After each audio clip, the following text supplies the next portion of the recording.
Malangnya nasib 3 siswa yang ditabrak guru, 1 korban tak bisa hamil jika menikah. Kecelakaan mobil tabrak 3 siswa terjadi di sebuah sekolahan di Jakarta Barat. 3 siswa itu bahkan sampai terjepit saat ditabrak guru SMPN 88 Palmerah, Jakarta Barat. Kecelakaan itu bermula saat 3 siswa yang ingin keluar dari halaman sekolahnya. Diketahui, 3 siswa SMPN 88 Palmerah, Jakarta Barat ini ditabrak oleh gurunya yang ingin keluar dari halaman sekolahnya menggunakan mobil pribadi, pada Kamis, tanggal 11 Januari tahun 2024. Guru SMP ini menabrak 3 siswa tersebut lantaran tidak bisa memundurkan kendaraannya hingga akhirnya ketiga siswa ini mengalami cedera. Akibat kejadian tersebut, siswa A harus terjepit di antara pos security dengan mobil hingga telur rahimnya rusak dan masih dalam perawatan medis di RS Pelni.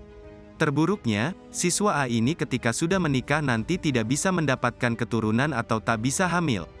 Siswa K mengalami sesak di bagian dada dan punggung, tapi hasil rongen dinyatakan dokter bagus. Sedangkan, AD hanya luka di bagian paha kanan sampai lutut memar. Kepala Sekolah SMPN 88 Palmerah, Sulistiowati menceritakan kronologi kejadian.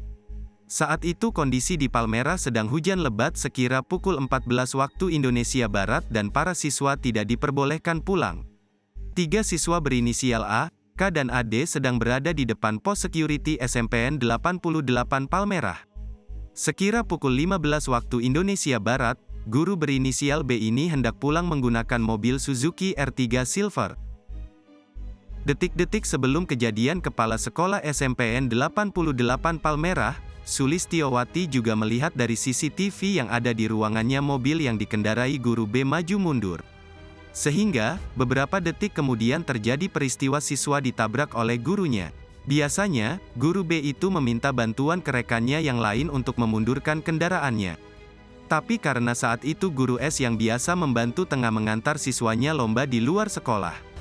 Sehingga tidak ada yang bisa membantu dan guru bahasa Indonesia tersebut nekat memundurkan mobilnya sendiri. Sebenarnya, security bernama Sofyan sempat membantu mengarahkan guru B mundur. Tapi karena kurang mahir mengendarai mobil dalam keadaan mundur, akhirnya guru B tersebut hanya maju dan mundur. Saat dikonfirmasi, Kepala Sekolah SMPN 88 Palmerah, Sulistiowati membenarkan peristiwa tersebut. Download Tribun X sekarang, menghadirkan lokal menjadi Indonesia.